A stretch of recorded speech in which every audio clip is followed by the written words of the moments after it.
രാമനവമി ഘോഷയാത്രയ്ക്കിടെ വിദ്വേഷ പ്രസംഗങ്ങളും പള്ളികൾക്ക് നേരെ ആക്രമണങ്ങളും പുതുമയുള്ള കാര്യമല്ല. ഹൈദരാബാദ് ലോക്സഭാ മണ്ഡലത്തിലെ BJP സ്ഥാനാർത്ഥി കൊമ്പല്ല മാധവി ലത രാമനവമി ഘോഷയാത്രയ്ക്കിടെ പള്ളിക്ക് നേരെ സാങ്കല്പിക അസ്ത്രം എയ്യുന്ന വീഡിയോയാണ് പുതിയ വിവാദം. ഘോഷയാത്രയ്ക്കിടെ കല്ലേറുൾപ്പെടെ ഭയന്ന് വെള്ളത്തുണി കൊണ്ട് മൂടിയ പള്ളിയിലേക്ക് അമ്പെയ്യുന്ന ആംഗ്യം കാണിക്കുന്നതാണ് വീഡിയോ.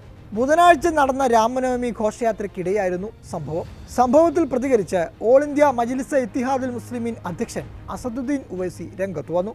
BJPയും RSSും പ്രകോപന നീക്കങ്ങൾ നടത്തുന്നു. എനിക്ക് പറയാനുള്ളത് ഇവിടുത്തെ യുവാക്കളോടാണ്. ഹൈദരാബാദിലെ സമാധാനം തകർക്കാൻ BJPയും RSSും എന്താണ് ചെയ്യുന്നതെന്ന് നിങ്ങൾ കണ്ടില്ലേ? ഇതിനെതിരായി വേണം നിങ്ങൾ വോട്ട് ചെയ്യാൻ. ഹൈദരാബാദിലെ ജനങ്ങളെ നശിപ്പിക്കാനാണ് BJP ശ്രമം. ഇതാണോ മോദിയുടെ എല്ലാവർക്കുമൊപ്പം എല്ലാവരുടെയും വികസനം എന്ന നയമെന്നും ഉവൈസി ചോദിച്ചു. BJP രാജ്യത്ത് വർഗീയത ഉണ്ടാക്കാൻ ശ്രമിക്കുകയാണ്. തെരഞ്ഞെടുപ്പ് കമ്മീഷൻ എന്താണ് ചെയ്യുന്നത്? BJP സ്ഥാനാർത്ഥി പള്ളിയോട് കാണിച്ച ആംഗ്യം അംഗീകരിക്കാനാവില്ല. അവർ പ്രദേശത്ത് വർഗീയ സംഘർഷമുണ്ടാക്കാൻ ശ്രമിക്കുകയാണ്. മതത്തിൻ്റെ പേരിൽ വോട്ട് തേടുകയാണ്. ഇത് അനുവദനീയമല്ല. ഇതിനെതിരെ കമ്മീഷൻ നടപടിയെടുക്കണം, അദ്ദേഹം കൂട്ടിച്ചേർത്തു. ഹൈദരാബാദ് സീറ്റിൽ മാധവി ലതയുടെ എതിർ സ്ഥാനാർത്ഥിയാണ് ഉവൈസി. വീഡിയോ വിവാദമായതോടെ അത് എഡിറ്റ് ചെയ്തതാണെന്ന് അവകാശപ്പെട്ട് മാധവി ലത രംഗത്ത് വന്നു. എൻ്റെ ഒരു വീഡിയോ സമൂഹ മാധ്യമങ്ങളിൽ പ്രചരിക്കുന്നത് ശ്രദ്ധയിൽപ്പെട്ടിട്ടുണ്ട്. ഇത് അപൂർണമായ വീഡിയോ ആണ്.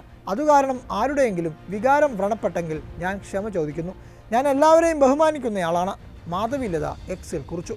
നേരത്തെ ഹൈദരാബാദ് ഗോഷാമഹൽ വിവാദ BJP MLA Raja Singh police അനുമതി നിഷേധിച്ചിട്ടും അതിനെ വെല്ലുവിളിച്ചു നടത്തിയ രാമനവമി ഘോഷയാത്രയിൽ ഇസ്ലാമോഫോബിക് വിദ്വേഷപ്പാട്ട് പാടിയിരുന്നു. ഏപ്രിൽ 17-ന് ധൂൽപേട്ടിലെ ആകാശ്പുരി ഹനുമാൻ ക്ഷേത്രത്തിൽ നിന്ന് ആരംഭിച്ച ശോഭായാത്രയിലാണ് MLA വിദ്വേഷപ്പാട്ട് പാടിയത്. പോലീസ് അനുമതി നൽകാതിരുന്നിട്ടും അത് ലംഘിച്ചായിരുന്നു ശോഭയാത്ര. എന്തു വന്നാലും ശോഭയാത്ര നടത്തുമെന്ന് ഇയാൾ പോലീസിനെ വെല്ലുവിളിച്ചിരുന്നു. ഞങ്ങൾ തീക്കനലുകളാണ്, ഞങ്ങൾ കൊടുങ്കാറ്റാണ് കേട്ടോ പാകിസ്ഥാനി മൊല്ലകളെ, നിങ്ങളെ ഭാരതത്തിൽ നിന്നും ഉന്മൂലനം ചെയ്യാനാണ് ഞങ്ങൾ വന്നിരിക്കുന്നത് എന്ന് തുടങ്ങുന്ന പാട്ടാണ് തടിച്ചുകൂടിയ അണികളെ സാക്ഷി നിർത്തി രാജാ സിംഗ് മൈക്കിലൂടെ ഉച്ചത്തിൽ പാടിയത്. അതേസമയം അനുമതി ഇല്ലാതിരുന്നിട്ടും റാലി സംഘടിപ്പിക്കുകയും വിദ്വേഷ പരാമർശങ്ങൾ നടത്തുകയും ചെയ്യുന്ന സംഭവത്തിൽ പ്രതിഷേധം ശക്തമായതോടെ ഇയാൾക്കെതിരെ പോലീസ് കേസെടുത്തു. IPCയിലെ വിവിധ വകുപ്പുകൾ പ്രകാരമാണ് കേസെന്ന് പോലീസ് അറിയിച്ചു.